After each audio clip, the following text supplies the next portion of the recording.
Good morning students. आज हम कक्षा 10 की साइंस का अध्यापन शुरू कर रहे हैं।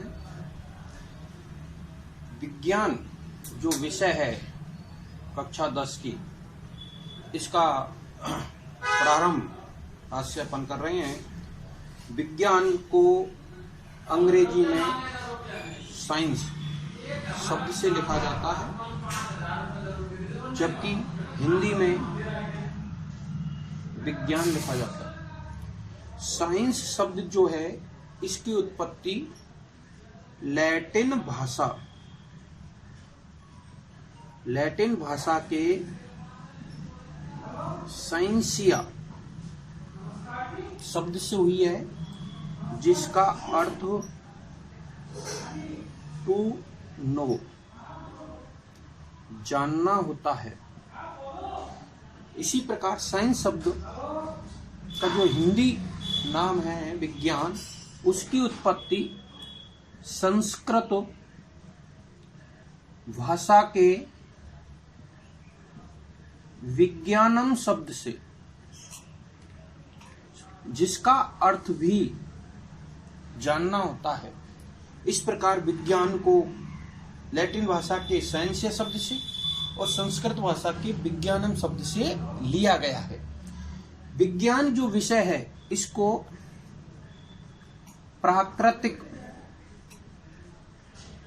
विज्ञान कहा जाता है।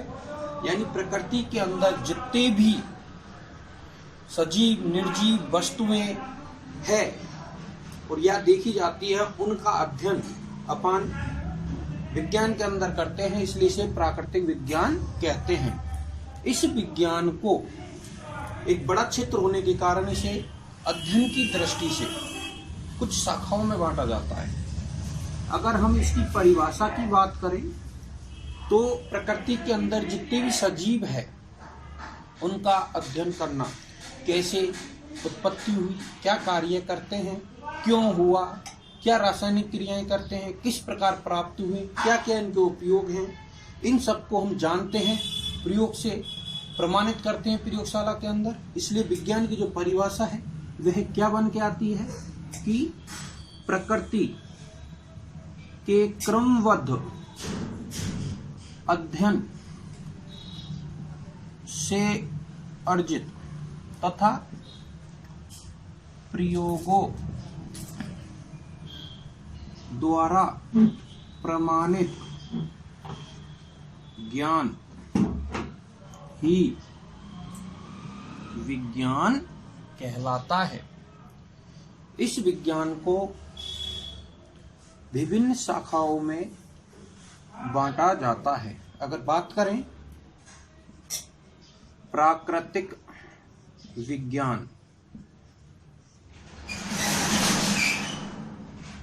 इसे मुख्य रूप से दो शाखाओं में बांटा गया है। पहला है भौतिक विज्ञान,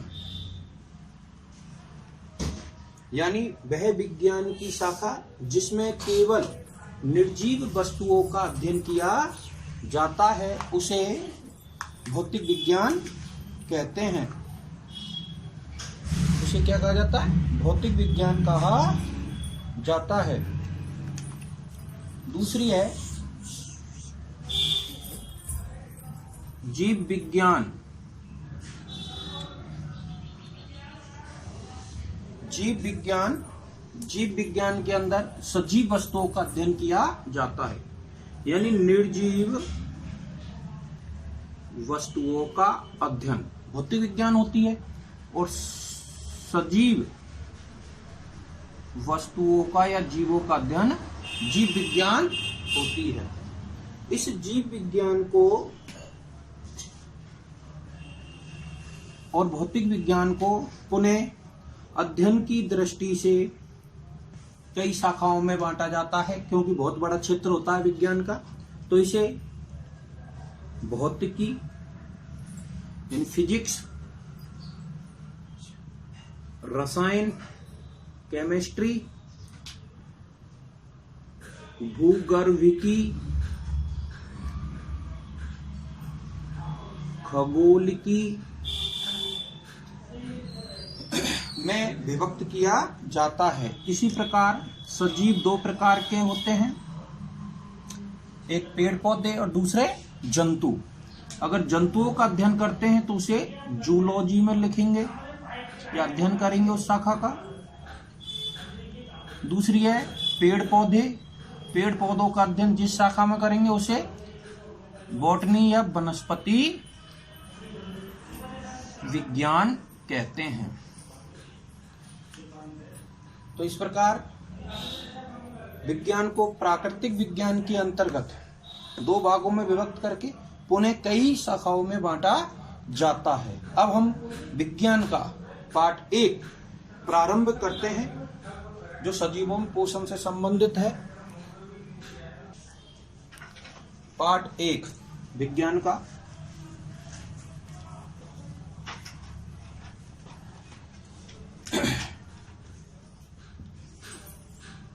जिसका नाम है भोजन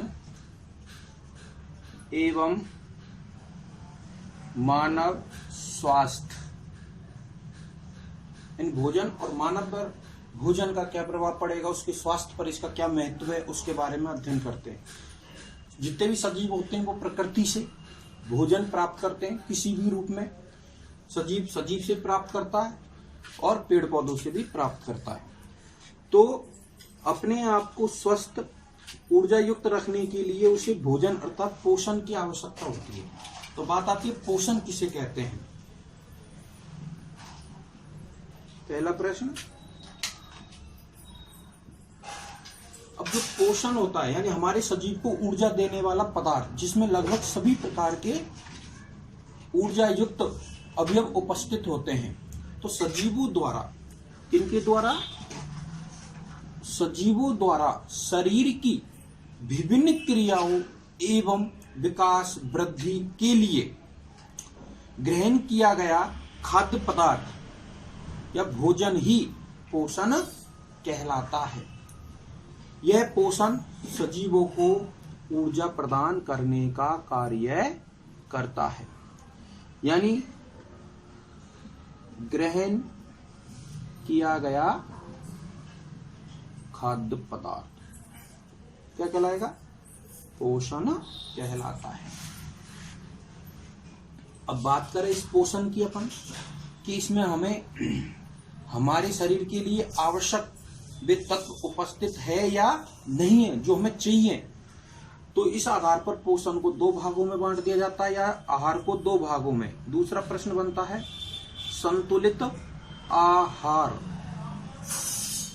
किसे कहते हैं। यानी वह पोषण या भोजन जिसमें सभी आवश्यक ऊर्जा युक्त पदार्थ एक उचित अनुपात में उपस्थित होते हैं, उसे संतुलित आहार या भोजन कहते हैं।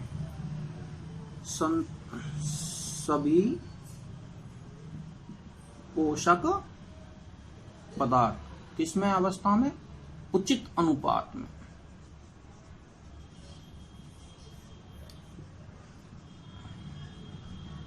उचित अनुपात में क्या हो, उपस्थित हो, उन्हें हम क्या कहेंगे, संतुलित आहार कहेंगे। जिसमें आता है कौन कौन से होते हैं, कार्बोहाइड्रेट,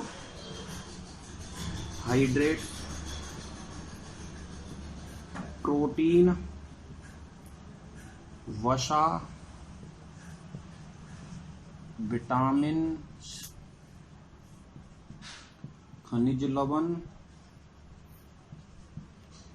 और जल तथा कुछ पदार्थ ऐसे होने चाहिए जो रेसे युक्त हो। रुक्षांश बोलते हैं जिन्हें, रेसे युक्त पदार्थ जो शरीर के अंदर जल को अवशोषित रखने का कार्य करते हैं।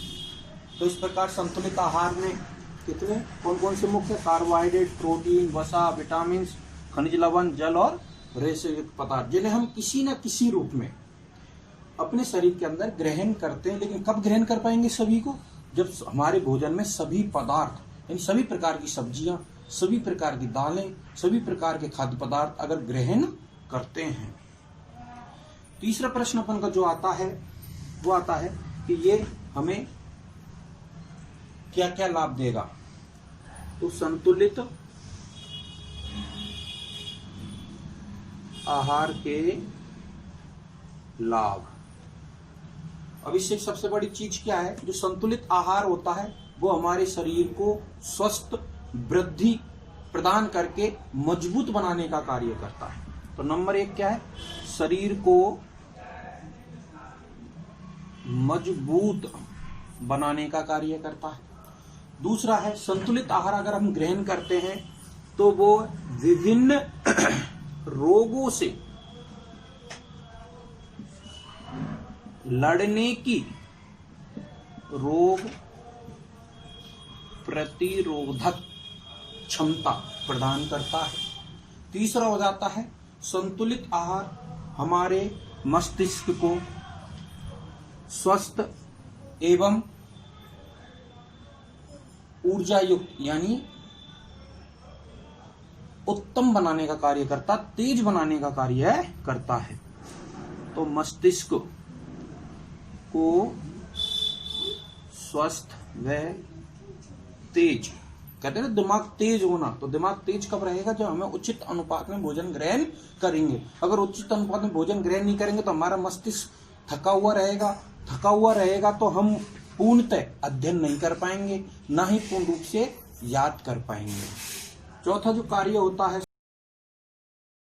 के अंदर, जो थकान होती है, थकान व कमजोरी को दूर करने का कार्य करता है। तो इस प्रकार संतुलित आहार के हमें लाभ होते, पहला शरीर को मजबूत बनाने का काम करता है, दूसरा विभिन्न रोगों से लड़ने की रोग प्रतिरोधक क्षमता प्रदान करता है, तीसरा मस्तिष्क को स्वस्थ व तेज बनाता है, और चौथा शरीर की जो थकान और कमजोरी होती है उसे दूर करने का कार्य करता है, अर्थात हमें ऊर्जा युक्त बनाता है। तो इस प्रकार हमने संतुलित आहार का अध्ययन किया।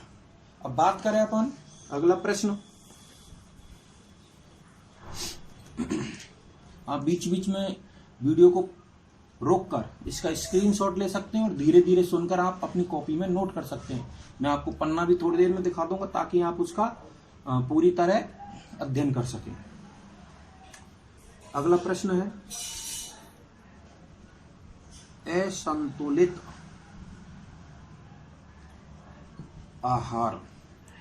असंतुलित आहार किसे कहते हैं, वह भोजन या पोषण जिसमें शरीर के लिए आवश्यक पोषक तत्व पूर्ण अनुपात में या उचित अनुपात में उपस्थित नहीं होते हैं, यानी किसी भी पोषक तत्व की कमी रह जाती है, उसे असंतुलित आहार कहते हैं।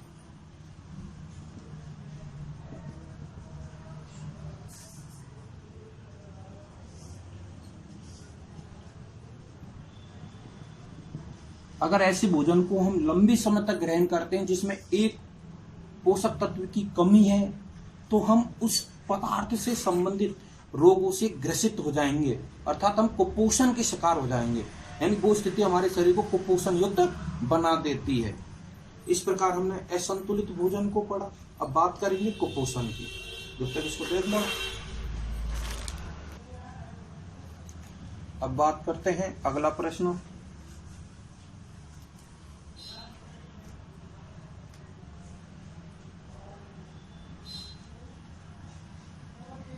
कुपोषण। संतुलित आहार इन सभी पोषक तत्व उचित अनुपात में हो, संतुलित आहार होता है। असंतुलित आहार जब सभी पोषक तत्व एक उचित अनुपात में उपस्थित नहीं होते हैं, यानी एक या अधिक पोषक तत्व अनुपस्थित होते हैं जिसमें, वो असंतुलित आहार होता है। बात आती है कुपोषण। कुपोषण क्या होता है, यानी वह पोषण या भोजन जिसमें लंबे समय तक किसी एक या अधिक पोषक तत्वों की कमी रहती है, उस स्थिति को कुपोषण कहते हैं। लंबे समय तक एक या अधिक पोषक तत्वों की कमी, तो वह स्थिति क्या कहलाएगी? कुपोषण कहलाती है। अब हमने कितने ग्रहण किए पोषक तत्व, वो इससे संबंधित कुपोषण होगा। जैसे अगर विटामिन की कमी है तो वो हो जाएगा विटामिन कुपोषण। प्रोटीन की कमी है तो वो कहलाएगा प्रोटीन कुपोषण। खनिज लवणों की कमी है तो खनिज कुपोषण कहलाता है। तो इस प्रकार आज हमने छोटा वीडियो लिया पहले, जिसमें हमने कुपोषण तक पढ़ा। कल हम बात करेंगे विटामिन कुपोषण की और खनिज कुपोषण की। आपको पसंद आया हो तो आप इसे लाइक कीजिए, शेयर कीजिए, ताकि आप सभी को ज़्यादा से ज़्यादा इसका लाभ प्राप्त हो सके और ज़्यादा से ज़्यादा लोगों को जोड़ने की कोशिश करें। क्योंकि कोरोना के कारण हम बड़ी संकट की घड़ी में हैं, तो थोड़ा सा मेरी तरफ से आपको कोई लाभ पहुंच सकता है तो मेरे लिए एक शिक्षक के रूप में बहुत बड़ा योगदान होगा। धन्यवाद। आप इसका स्क्रीनशॉट ले सकते हैं, मैं कुछ कॉपी कर सकते हैं। उसका स्क्रीनशॉट आप थोड़ी देर ले सकते हैं, ले लीजिए और इसे आप अपनी कॉपी में शेयर कर लीजिए। कल में इससे आगे का टॉपिक लेंगे और वो भी आपको उपलब्ध करवा देंगे।